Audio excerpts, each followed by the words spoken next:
조갑제 TV 시청자 여러분 안녕하십니까? 2023년 4월 26일 오후 5시 20분입니다. 윤석열 대통령은 미국을 국빈 방문해서 많은 뜻깊은 행사를 갖고 있습니다. 바이든 대통령과 함께 어제는 워싱턴 한복판에 있는 한국전 기념물을 찾아서 참배를 했습니다. 한국전 기념물은 워싱턴에서 가장 좋은 자리에 있습니다. 가장 중심부에 있습니다. 즉 링컨 동상과 워싱턴 대통령을 기념하는 워싱턴 기념물 몰이라고 합니다. 를 연결하는 그 축선에 가깝게 있는 이 한국전 기념물은 1995년에 준공되었습니다. 거기에는 아주 유명한 문장이 새겨져 있습니다. Freedom is not free. 자유는 공짜가 아니다. 미국은 알지도 못하는 나라의 만나본 적도 없는 사람들을 지키라는 조국의 명령에 응한 우리의 아들, 딸들에게 경의를 표한다는 아주 천하 명문이 거기 새겨져 있습니다. 그리고 오찬 행사에서는 미 8군 사령관으로서 낙동강 전선을 지켜내는데 총지휘관을 했던 워커 중장의 손자를 윤석열 대통령이 만났습니다. 워커 중장이라면은 이제 기성세대는 다 아는데 이 세대가 젊어지니까 모르는 사람들이 너무 많아서 참 안타깝습니다. 서울의 워커힐 호텔이 바로 워커 장군의 이름을 딴 것입니다. 그런데 이분이 참 한국에서 고생하시고 한국에서 사고로 돌아가셨습니다. 1950년 12월 말이었습니다. 그때 중공군이 물밀듯이 내려오고 있었습니다. 미 8군 사령관 워커 중장은 아들이 있는 부대로 가고 있었습니다. 서울 도봉구였습니다. 그런데 마주 오던 한국군 6사단 소속 3쿼터와 워커 중장 타고 있는 지프가 정면 충돌해가지고 워커 중장이 그 자리에서 적사를 했습니다. 대장으로 추수가 되었습니다. 그때 아들도 한국에서 근무했는데 오늘 오찬 뉴스를 보니까 윤석열 대통령이 워커 대장이죠. 돌아가실 땐 중장이었는데 추수가 되어서 대장이 되었습니다. 그 손자와 대화를 나누는데 손자도 헬기 조종사로 한국에서 근무했다고 했습니다. 그러면 워커 이 장군은 3대가 할아버지, 아버지, 그 아들, 손자 3대가 한국에서 근무를 했다는 이야기입니다. 이게 미국과 한국의 인연, 한미동맹이 혈맹이라는 것을 너무나 잘 보여주고 있습니다. 새삼스럽게 6.25를 매개로 해가지고 한국과 미국이 운명적으로 연결되었다는 것을 느끼게 하는 지금 윤석열 대통령의 방미가 진행 중에 있습니다. 올해가 한미동맹 70주년이 되는 해입니다. 이 동맹은 보통 동맹이 아닙니다. 세계 역사에 남을 만한 동맹관계고 성공적이었습니다. 즉 한미동맹이 이루어지는 과정을 보면은 6.25 남침 소식을 들은 1950년 6월 25일 이승만 대통령은 존 제이 무초 미국 대사를 부릅니다. 미국 대사에게 이승만 대통령은 이렇게 이야기합니다. 우리는 남녀노소가 나와서 몽둥이와 돌멩이를 들고서라도 싸우겠다. 사생결단의 의지를 보입니다. 이걸 무초 대사가 보고를 합니다. 비슷한 시기에 딘 애치슨 국무장관은 무초 대사로부터 남침 소식을 듣고 그때 미국 시간으로 토요일 저녁이었습니다. 토요일 저녁 미주리주 인디펜던스 자기 고향에 가 있던 트루먼 대통령에게 전화를 겁니다. 남침 소식을 전합니다. 그리고 그 다음날 다시 딘 애치슨 국무장관이 정황을 종합해서 고향에 머물고 있는 트루먼 대통령에게 전화를 거니까 트루먼 대통령이 딱 결심을 하고 이렇게 이야기합니다. We've got to stop the sons of bitches no matter what. 무슨 뜻이냐 하면은 우리는 그 개새끼들을 반드시 막아야 합니다. 라고 이야기합니다. 위대한 욕설이었습니다. son of bitches, 개새끼는 뜻이죠. 동일한 사안에 대해서 이승만 대통령은 몽둥이와 돌멩이를 들고 나와서라도 싸우겠다라고 했습니다. 사실 그때 한미동맹이 없었습니다. 주한미군 다 나간 다음이었습니다. 이승만 대통령은 1대3으로 맞서고 있었습니다. 즉 북한군 뒤에는 스탈린과 모택동이 있었습니다.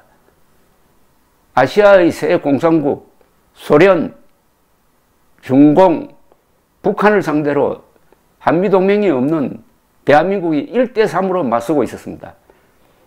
거기에 대해서 트루먼 대통령이 화를 벌컥 내면서 그 개새끼들을 어떤 수를 쓰더라도 막아야 합니다라고 선언을 했습니다. 이 두 분의 말에서 역사가 만들어지는 거죠. 그 며칠 뒤에 트루먼 대통령은 기자회견을 통해서 유엔군 참전을 선언합니다. 유엔군 기치하에 미군이 참전하겠다고 합니다. 그 논리는 이렇습니다. 한국은 유엔이 세운 나라다. 그런 독립국가를 공산군이 침략하는 것은 이것은 마적단 습격 사건이라고 합니다. 밴디트 레이드라고 합니다. 북한군을 마적단으로 취급하는 겁니다. 밴디트 레이드다. 마적단 습격 사건이니까 유엔군이 출동해가지고 그걸 진압해야 된다. 이렇게 선언합니다. 그리고 드디어 6월 30일 육군 파병을 결단을 하고 그 5일 뒤 7월 5일에 벌써 일본에 있던 24사단의 선발대가 오산까지 올라와서 북한군과 최초의 교전을 하게 되는 것입니다. 새삼 트루먼 그리고 이승만 두 분의 위대한 영도력을 존경하지 않을 수가 없습니다. 어떻게 이렇게 신속하게 파병을 하느냐 이겁니다. 그래하여 그 뒤 3년여를 끈 전쟁에서 미군 전사자가 사고 당한 분까지 포함해서 5만 4천 명, 부상자가 10만 명을 넘었었습니다. 연인원으로 약 180만 명의 미군이 한국에 와서 싸우고 죽었습니다. 이승만 대통령은 7월 19일 트루먼 대통령에게 보낸 편지에서 미국 젊은이들은 미국인으로 살다가 죽었지만은 사실은 국경을 초월한 세계 시민으로서 생명을 바쳤다고 합니다. 미국인으로 살았지만 세계 시민으로 죽었다는 이야기죠. 고귀한 희생이었습니다. 왜냐? 미국이 유엔의 기치하에 한국에 파병된 것은 한국과 미국의 보호만을 위한 것이 아니었습니다.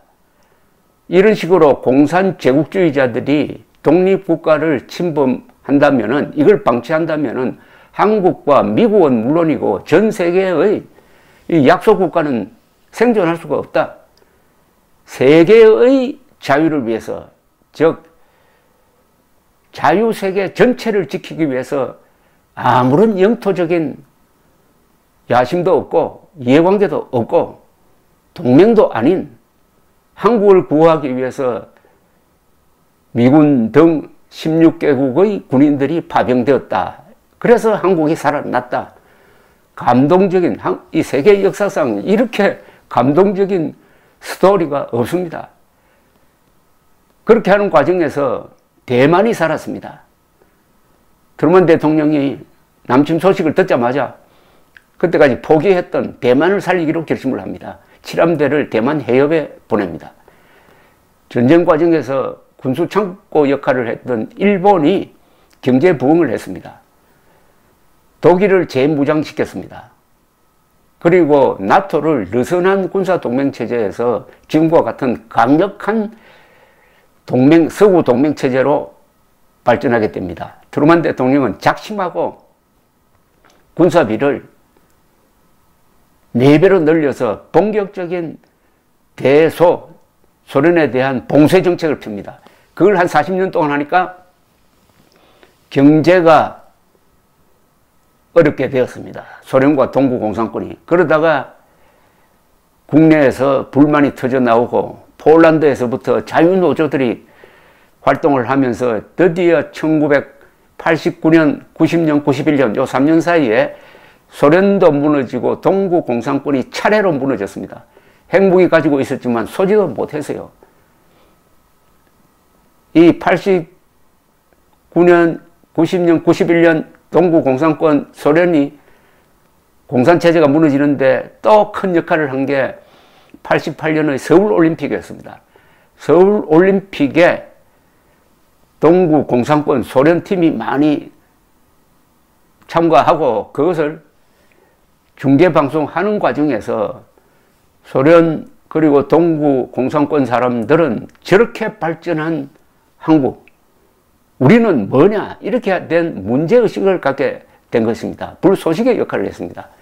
이렇게 함으로써 즉 한국과 미국이 주력이 되어가지고 6.25 남침을 저지하고 그리고 자유의 방파제를 쌓아가지고 한국은 한강의 기적을 이룩하고 서울올림픽까지 주최해가지고 공산제국이 무너진 역할을 했으니까 6.25는 비긴 전쟁이 아니라 세계가 이긴 전쟁입니다. 우리가 버텨가지고 자유세계를 구했습니다.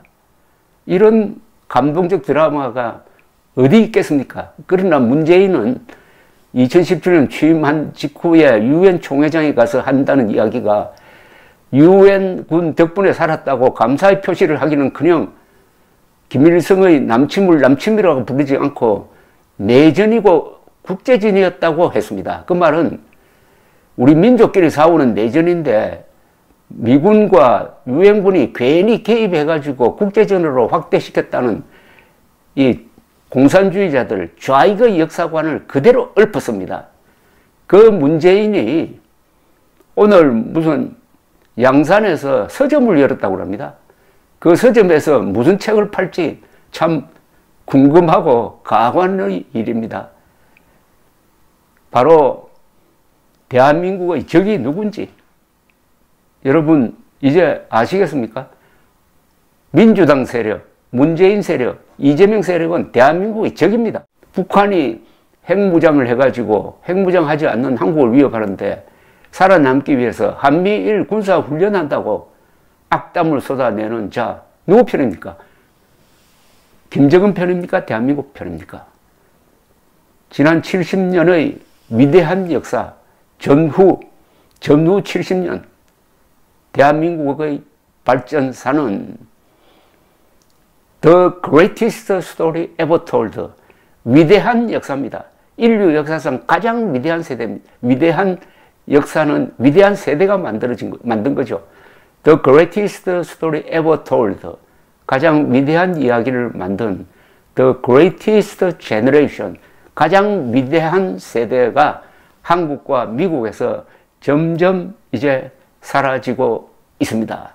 문제는 이 세대의 고마움을 잊을 것이냐 기억할 것이냐는 겁니다.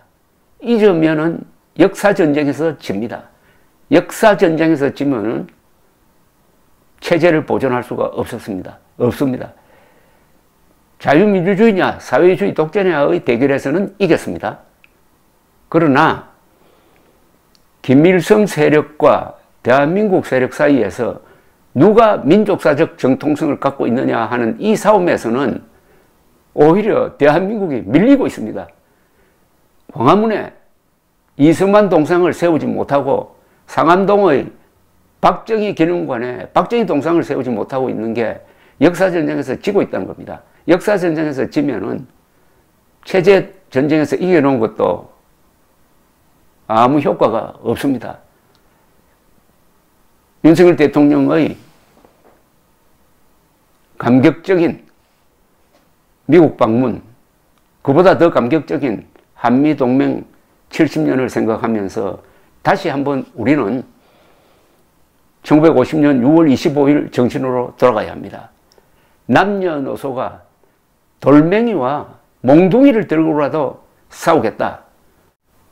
북한 노망 정권이라는 마적단을 한반도에서 몰아내기 위해서 이제 배부른 한국인들이 그 배부른 것에 만족해서 웰빙만 탐닉하는 그런 타락한 국민이 되지 말고 이 나라의 주인으로서 주권 행사 차원에서 권리해서 자유통일로 나아가야 합니다. 감사합니다.